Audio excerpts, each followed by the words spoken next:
ನಮಸ್ತೆ, ನನ್ನ ಹೆಸರು ಡಾಕ್ಟರ್ ವಿನಯ್ ಕುಮಾರ್, ಪ್ರಕೃತಿ ಚಿಕಿತ್ಸೆ ಹಾಗೂ ಯೋಗ ವೈದ್ಯ. ಇವತ್ತಿನ ಸಂಚಿಕೆಯಲ್ಲಿ ನಾವು ಹೊಟ್ಟೆಯ ಮೇಲೆ ಮಲ್ಕೊಂಡು ಮಾಡುವಂತಹ ಆಸನದಲ್ಲಿ ಇನ್ನೊಂದು ವೆರೈಟಿಯನ್ನ ನೋಡ್ತಾ ಹೋಗ್ತೇವೆ.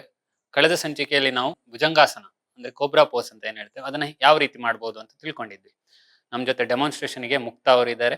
ಇವತ್ತಿನ ಅಭ್ಯಾಸದಲ್ಲಿ ನಾವು ಅರ್ಧ ಶಲಭಾಸನ, ಸ್ವಲ್ಪ ಎಲ್ಲರಿಗೂ ಮಾಡುವಂತಹ ಅಭ್ಯಾಸವನ್ನ ಮಾಡುವಂತಹ ಪ್ರಯತ್ನ. ಯಾಕಂದ್ರೆ ಇದರಲ್ಲಿ ಪೂರ್ಣ ಶಲಭಾಸನ ಅಂತ ಕೂಡ ಬರುತ್ತೆ, ಎರಡೂ ಕಾಲುಗಳನ್ನು ಮೇಲೆ ಎತ್ತುವಂಥದ್ದು. ಆದ್ರೆ ಈ ಅಭ್ಯಾಸದಲ್ಲಿ ಅರ್ಧ ಶಲಭಾಸನ ಅಂತ, ಒಂದೇ ಕಾಲನ್ನ ಮೇಲೆ ಎತ್ತುವಂಥದ್ದು, ಎಷ್ಟಾಗ್ತದೋ ಅಷ್ಟು ಮೇಲೆ ಎತ್ತುವಂತಹ ಪ್ರಯತ್ನ.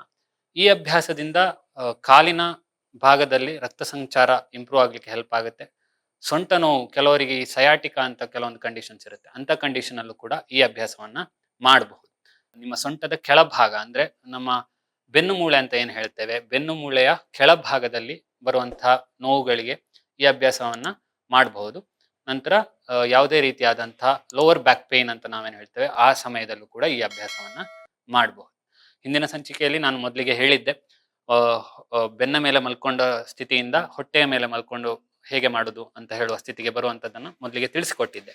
ಅದೇ ರೀತಿ ಇವತ್ತು ಮಕರಾಸನದಿಂದ ನಿಧಾನವಾಗಿ ಹೇಗೆ ನಾವು ಶಲಭಾಸನವನ್ನ ಮಾಡುವಂಥದ್ದು ಅಂತ ತಿಳಿತಾ ಹೋಗೋಣ. ಮೊದಲಿಗೆ ಮಕರಾಸನದಲ್ಲಿ ವಿಶ್ರಾಂತಿಯಲ್ಲಿರ್ತೀರಾ. ಈ ಸ್ಥಿತಿಯಿಂದ ನಿಧಾನವಾಗಿ ಎರಡೂ ಕಾಲುಗಳನ್ನು ಜೋಡಿಸ್ತೀರಾ. ಕೈಗಳನ್ನ ನಿಧಾನವಾಗಿ ಸಡಿಲಗೊಳಿಸಿ ತೊಡೆಯ ಪಕ್ಕ ಅಕ್ಕಪಕ್ಕ ಇಡ್ತೀರಾ. ಗಲ್ಲದ ಭಾಗ, ಚಿನ್ ಅಂತ ಏನ್ ಹೇಳ್ತೀವಿ, ಅದನ್ನ ನೆಲದ ಮೇಲೆ ಇಡ್ತೀರಾ. ಮೊದಲಿಗೆ ಈ ಸ್ಥಿತಿಯಿಂದ ಶಲಭಾಸನ ಸ್ಥಿತಿಗೆ ಹೋಗುವಂಥದ್ದು. ಎರಡೂ ಕೈಗಳು, ಅಂಗೈಗಳೇನಿರುತ್ತೆ, ಪಾಮ್ಸ್ ಅಂತ ಹೇಳ್ತೇವಲ್ಲ, ಅದನ್ನ ನೆಲಕ್ಕೆ ತಾಗುವಂತೆ ನಿಮ್ಮ ತೊಡೆಯ ಕೆಳಗಡೆ ಇಡಬೇಕು. ಒಂದೊಂದೇ ಆಗಿ ಬಲ ಕೈ ಮತ್ತೆ ಎಡ ಕೈಯನ್ನ ತೊಡೆಯ ಕೆಳಗಡೆ, ಅಂಗೈ ನೆಲಕ್ಕೆ ಮುಖ ಮಾಡಿರ್ಬೇಕು, ಪಾಮ್ಸ್ ನೆಲಕ್ಕೆ ಮುಖ ಮಾಡಿರ್ಬೇಕು. ಈ ಸ್ಥಿತಿಯಿಂದ ಉಸಿರು ಒಳಕ್ ತಗೊಳ್ತಾ ನಿಧಾನವಾಗಿ ಬಲ ಕಾಲನ್ನ ಮೇಲೆತ್ತಬೇಕು.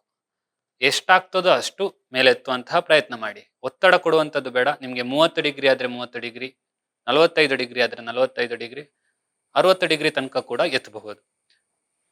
ಈ ಅಭ್ಯಾಸ ಮಾಡುವಾಗ ನಿಮ್ಮ ಚಿನ್ ರೀಜನ್ ಅಂದ್ರೆ ನಿಮ್ಮ ಗಲದ ಭಾಗ ನೆಲದ ಮೇಲೆ ಇರಬೇಕು. ನಿಧಾನವಾಗಿ ಉಸಿರಾಡಬೇಕು. ನಿಮ್ಗೆ ಸೊಂಟದ ಭಾಗದಿಂದ ಕಾಲಿನ ಮಾಂಸಖಂಡಗಳ ತನಕ ಕೂಡ ನಿಮ್ಗೆ ಒತ್ತಡವನ್ನ ಅನುಭವಿಸ್ತಾ ಹೋಗ್ಬೋದು. 5ರಿಂದ 10 ಉಸಿರಾಟದ ತನಕ ಈ ಅಭ್ಯಾಸವನ್ನ ಮಾಡ್ತಾ ಹೋಗ್ಬೋದು. ನಿಧಾನವಾಗಿ ಉಸಿರು ಬಿಡ್ತಾ ಕಾಲನ್ನ ಕೆಳಗೆ ತರಬೇಕು. ಇದೇ ಅಭ್ಯಾಸವನ್ನ ಇನ್ನೊಂದು ಕಾಲಿನಲ್ಲಿ ಕೂಡ ಮಾಡಬೇಕು. ಈಗ ಉಸಿರು ಒಳಗೆ ತಗೊಳ್ತಾ ಎಡ ಕಾಲನ್ನ ನೇರವಾಗಿ ಮೇಲೆತ್ತಿ 30 ಡಿಗ್ರಿ ಆದ್ರೆ 30, 45 ಡಿಗ್ರಿ ಆದ್ರೆ 40, ಅಪ್ ಟು 60 ತನಕನು ಈ ಕಾಲನ್ನ ಮೇಲೆತ್ತುವಂತಹ ಪ್ರಯತ್ನ ಮಾಡಬಹುದು. ಇಡೀ ದೇಹದಲ್ಲಿ ಆಗಿರುವಂತಹ ಸ್ಟ್ರೆಚ್ ಅನ್ನು ಗಮನಿಸ್ತಾ ಹೋಗಿ. ಬೆನ್ನಿನ ಭಾಗದಿಂದ ಕಾಲು ಮೇಲ್ಭಾಗದ ತನಕ ಗಮನಿಸ್ತಾ ಹೋಗಿ. ಮಂಡಿಯನ್ನ ಮಡಚಬಾರದು, ನೇರ ಇರುವಂತಹ ನೋಡ್ಬೇಕು. ಗಲ್ಲದ ಭಾಗ ನೆಲದ ಮೇಲೆ ಇರಬೇಕು. 5ರಿಂದ 10 ಬಾರಿ ನಿಧಾನವಾಗಿ ಉಸಿರಾಡಿ ನಿಧಾನವಾಗಿ ಅಂತಿಮ ಸ್ಥಿತಿಯಿಂದ ಉಸಿರು ಬಿಡ್ತಾ ಕೈಗಳನ್ನ ಕಾಲುಗಳನ್ನ ಕೆಳಗೆ ತರಬೇಕು.